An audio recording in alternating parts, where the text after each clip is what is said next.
Hillary Clinton said and did not say in her FBI interview during the investigation of her email scandal. It was an investigation that ended with a recommendation of no charges, only an admonition from the FBI director about extreme carelessness. Tonight, a look at how that conclusion was reached. Here is Chief Intelligence Correspondent Catherine Herridge. The 11-page FBI summary of Hillary Clinton's July 2nd interview shows the former Secretary of State could not remember key details about her emails more than 24 times. Clinton told FBI agents she could not recall when she got a security clearance. Clinton could not recall any briefing or training on classified information. And Clinton could not recall specialized training for managing the U.S. government's most closely held secrets, known as special access programs. Critics aren't buying it. It isn't plausible. Not someone with her background, experience, training. She's an attorney, 25 years in government, and suddenly she has selective amnesia. It's not plausible. It's not believable. The same week Clinton became Secretary of State, she signed 2 non-disclosure agreements where she said she knew the rules and that violating these agreements could result in criminal charges. If this information gets released, it allows our adversaries to start connecting the dots. Clinton told the FBI that she could not recall the details surrounding the 2009 setup of the ClintonEmail.com domain. She told agents the personal email account was a matter of convenience. FBI agents do not appear to press Clinton on the issue, further reinforcing Republican criticism of the FBI director's investigation. Remember, James Comey said she was not indicted because he didn't have sufficient evidence on the issue of intent. She said she did it for convenience, but I didn't see the follow-up questions in the interview I read. Clinton was asked about this 2011 cable, first reported by Fox News, that advised against personal email use for State Department employees. She said she could not recall the specific cable. The heavily redacted FBI summary also shows Clinton was questioned about the 22 top-secret emails, too damaging to release for national security reasons, which include the drone campaign, as well as human spying for CIA programs. Leaking information about programs, sources, and methods, especially the names of assets, gets people killed. A separate document providing a case timeline shows 13 of Clinton's mobile devices are unaccounted for. Without a forensic examination, the FBI could not determine if any were hacked. This afternoon, the Clinton campaign released a statement that reads in part, while her use of a single email account was clearly a mistake and she has taken responsibility for it, these materials make clear why the Justice Department believed there was no basis to move forward with this case. And Trump also responded saying, I was absolutely shocked to see that her answers to the FBI stood in direct contradiction to what she told the American people after reading these documents. I really don't understand how she was able to get away from prosecution. The Trump campaign also said the secret email server was essentially an end run around government transparency laws. Clinton said way back when at that press conference at the United Nations that she had 2 mobile devices. We now know, as you just reported, that she had 13. What became of those 13 devices? Well, one of the striking revelations in these documents is that at one point an aide to Bill Clinton physically took a hammer to smash Clinton's BlackBerries when she was done with them. And we don't know what happened to the 13, so there's no forensic review to determine one way or the other whether it was hacked. And the other revelation is that just 3 weeks after the New York Times first reported that there was this secret email setup, one of the IT management companies had an oh crap moment. This is like in the FBI documents, and they did this mass deletion. Yes, I am. They did a mass deletion of these records. And the other thing I would say is, unfortunately, the FBI agents in this particular case really appear to be acting like stenographers, not aggressive investigators. Catherine, thank you. You're welcome. Now, original Fox News reporting on the crisis in military aviation. We have alarming news about how many Navy jets can fly and how many cannot. Plus, we have new details about a story we broke, the dire condition of the Marine Corps Air Fleet. Pentagon producer Lucas Tomlinson has a Fox News exclusive. 36-year-old Marine Major Sterling Norton was killed when his F-18 crashed just 6 weeks ago. His was one of 3 F-18 fighter jets from the same squadron that have crashed since October, killing in all 2 Marine pilots. Sterling's commanding officer called him one of his best. Major Norton's mother told Fox News, quote, I want to wait for the investigation report. However, these jets are too old and should not be flown anymore. The head of Marine Corps Aviation seems to share her concern. I worry about my young aviators that aren't getting the number of hours they need to, and so it's the mishap that looms in our bow that we don't see coming just now. Will they have the experience to keep that bad thing from happening? A Fox News investigation reveals that overall, the entire U.S. military saw a 48% increase in non-combat aviation crashes between 2014 and 2015 compared to 2 years prior. With 9 more crashes already this year, 4 were Navy jets. The admiral in charge of naval aviation denies there's a link between the crashes and the age and readiness of his branch's planes. I wouldn't characterize it as a crisis. I get a question a lot, do you tie it to readiness or a lack of proficiency and currency? And in the review of those mishaps, I can't make that connection. But according to the Navy's own data, only 21% of early model Navy F-18 Hornets can fly, and only 50% of its newer Super Hornets can, due to shortages in critical spare parts and maintenance. And congressional leaders are taking notice of the increase in crashes. They're going up partly because they're not getting the training they should get. They're going up because maintenance is harder and harder to accomplish. They're going up because the airplanes are getting older and older. Other branches are under the same pressure as the Navy.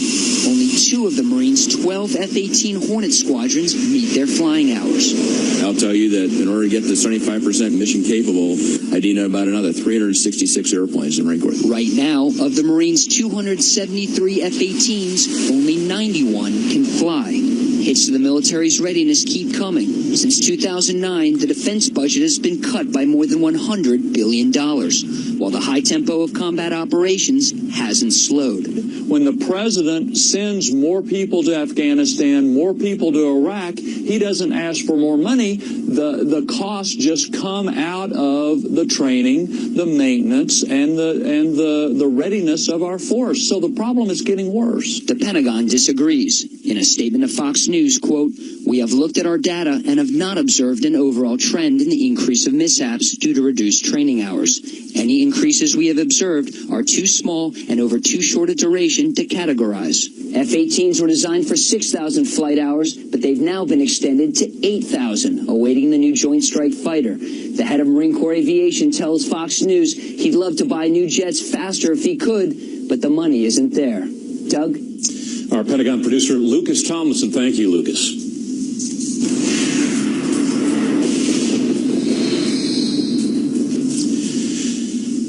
Tropical storm Hermine is soaking much of the American southeast tonight, raining on Labor Day weekend plans and turning the lights out for thousands of people.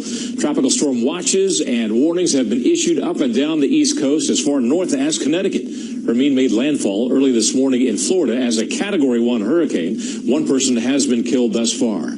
There have been major flooding and property damage as well. We have Fox team coverage tonight. Meteorologist Rick Reichmuth in the Fox Weather Center. He tells us where the storm is headed. Reporter Caroline Shively in Kill Devil Hills, North Carolina, where they are preparing for the worst. But we begin with correspondent Phil Keating tonight in St. Simons Island, Georgia, with a look at the damage already done. Good evening, Phil.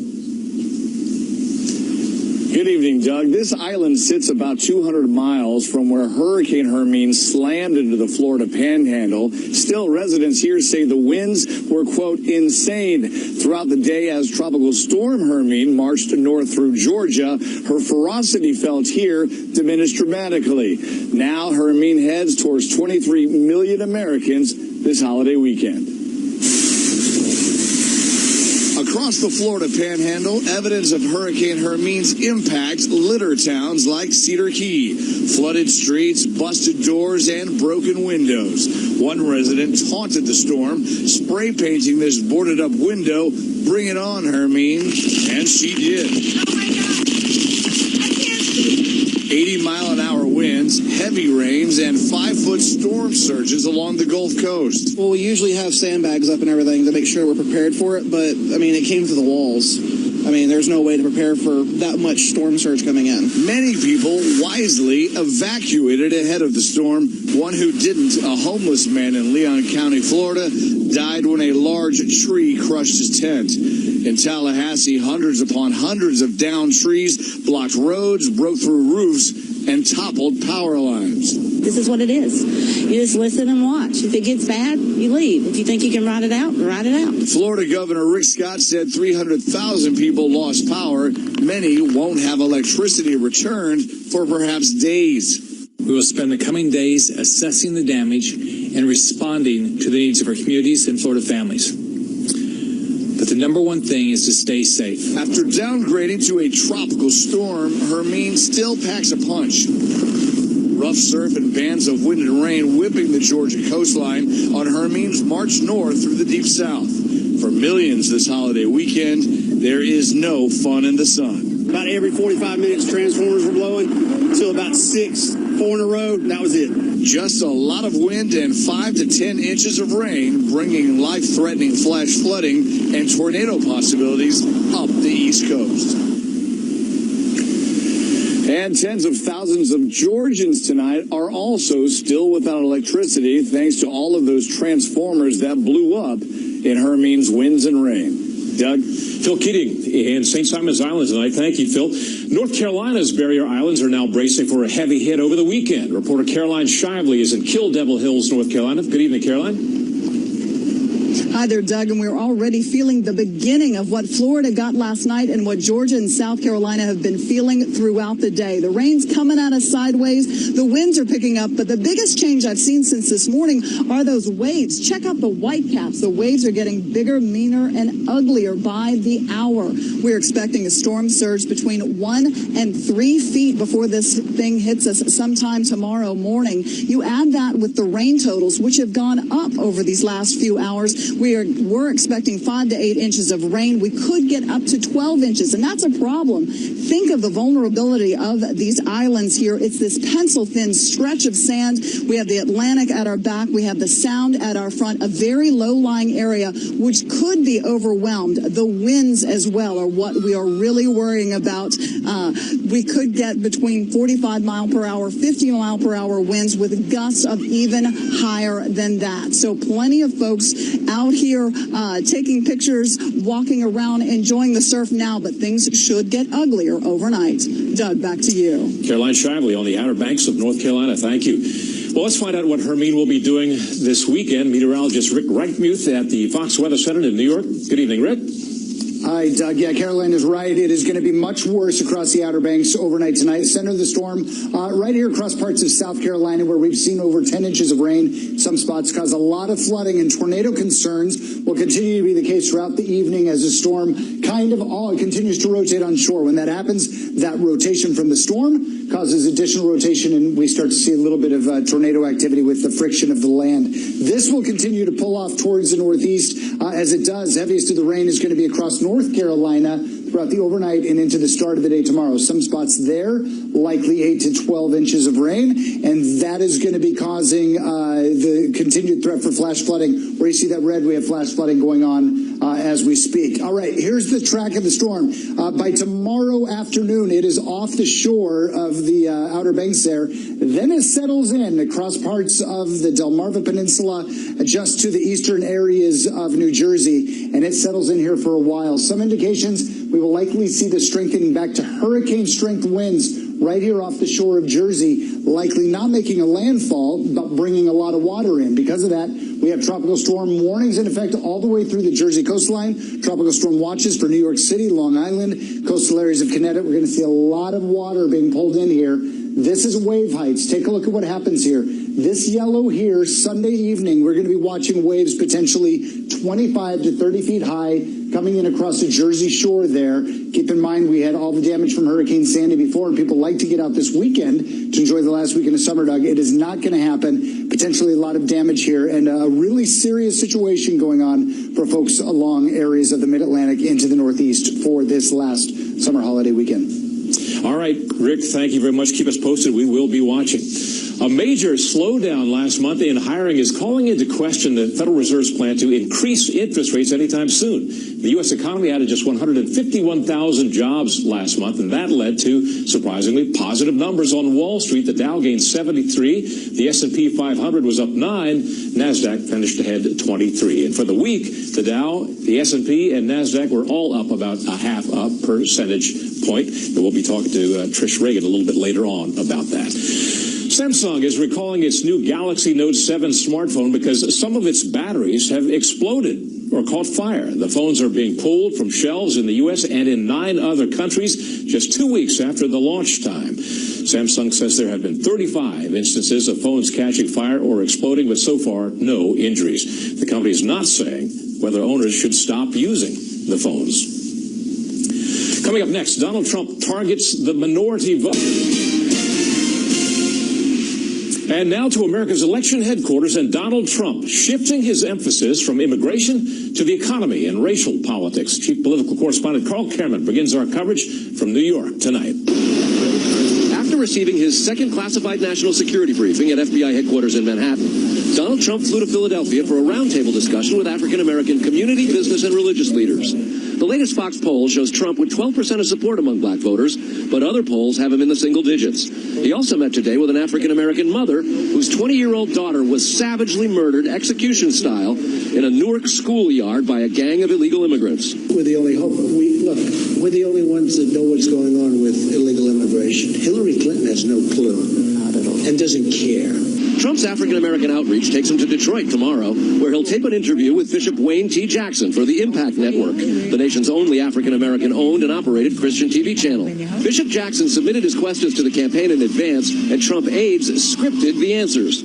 Trump is also planning to address the congregation at Great Faith Ministries International Church live tomorrow, then visit inner-city neighborhoods with Dr. Ben Carson, who grew up in Detroit. After Trump's trip south of the border and his big immigration speech Wednesday, he told the Wall Street Journal that he toughened up his speech when Mexican President Peña Nieto tweeted that he told the Republicans candidate that his country would not pay for Trump's promised border wall. Trump last night insisted he will get Mexico to pay for a border wall despite the Mexican president's adamant refusal. He disagrees on who's going to pay for the wall, but that's a negotiation, and I will tell you that the United States will not be paying for the wall. Mexico will be paying for the wall. Now, if I become president, now somebody else becomes president, probably, it will go right down the tubes like it always does with the politicians. Trump's team this week warned him that his path to victory is shrinking and time's running out for him to get back on a winning track.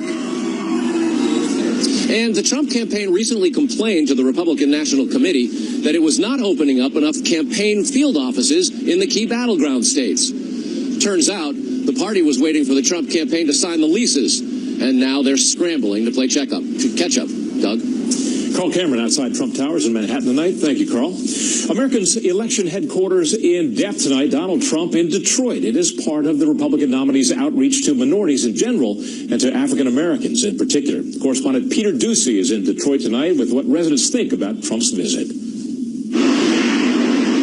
For decades, many Detroit residents have voted Democrat by default. But recently, this inner-city GOP office has been getting a lot of new visitors. We've had people coming in looking for Donald Trump signs. We've had people who became, wanted to be volunteers strictly based off Donald Trump. Michigan never got a visit from Mitt Romney after his 2012 convention, but Trump is about to make his third trip since becoming the nominee, this time to an inner-city Detroit church. And a script of suggested remarks obtained by the New York Times reveals Trump is being urged to say that, quote, coming into a community is meaningless unless we offer an alternative to the horrible progressive agenda that has perpetuated a permanent underclass in America. He's saying, hey, I may not be the person you thought would be best to represent you, but take a chance on me because what you keep voting for is not doing better for your communities. But some say they're voting for the Democrat because that's just what they've always done. I'm a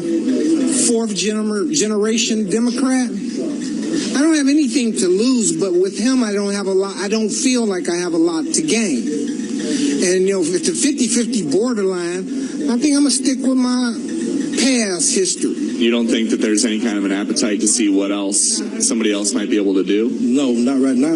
We were raised like that, and our parents were Democrats, and it's just in our blood. Still, Republicans sense an opportunity. A lot of people, millennials in particular, don't have the same loyalty to the party as maybe their parents did. And just because there's deep loyalty to the Democratic Party here doesn't mean there's deep loyalty to the Democratic nominee. I'm not a Hillary fan or supporter at all, but at least I can say that she has given her supporters something of substance to support. Bernie all the way. Donald Trump has compared inner-city neighborhoods to war zones, and tomorrow he's coming to one where most businesses are boarded up and many lots are overgrown with brush, with the promise that all this will get cleaned up if he gets elected president. Doug? Peter Ducey in Detroit tonight. Thank you, Peter. We are pleased to tell you tonight that Fox News Sunday anchor Chris Wallace will moderate the final presidential debate of the fall. The Commission on Presidential Debates announced its selections today. NBC's Lester Holt works the first debate, September 26th, from Hofstra University. Elaine Quijano of CBS handles the vice presidential session, October 4th, at Longwood University in Virginia. CNN's Anderson Cooper and Martha Raddatz of ABC will co-host the second presidential debate, a town hall from Washington University in St. Louis. And then Chris Wallace takes the final session, October 19th, from Las Vegas. Well, we told you moments ago about the August jobs numbers, 151,000 jobs created. Unemployment stays at 4.9%. Let's get more on the economy now from Fox Business Network's Trish Reagan. She joins us from New York tonight. Good evening, Trish. Hi, Doug. How would you characterize this new jobs report? Well, on the surface, it looks good, right? When you're talking about 4.9% being the unemployment rate. However, when you peel back the layers here, it's not all that good. In fact, 151,000 jobs being created, while it's something, is not the number of jobs that we need to really start to grow this economy. Right now, we're stuck in that 1% growth range, not a whole lot. And 4.9%, while that seems like it's a low unemployment rate, Doug, you got to look at the labor participation rate. This is the number of people that are getting into the workforce. We saw that in the month of August, more than 576,000 people actually just gave up looking for work altogether, said it's not worth it. And so now the labor force participation rate, the number of people that are actually going to work every day or looking to go to work every day, it is at a level, Doug, that we haven't seen since the 70s, and we've been stuck there now for a while. So overall, look, it's not a good report. The economy is not in a good spot, and we need to start adding real jobs that are paying real wages if we're going to start growing things again. If they're out there. Trish, this all raises the question, if the job market and the economic outlook are indeed so poor, why do investors keep bidding the market higher? It's a good question. And I'll tell you, where can we put our money? How are we going to get some kind of return? I mean, you can't put it in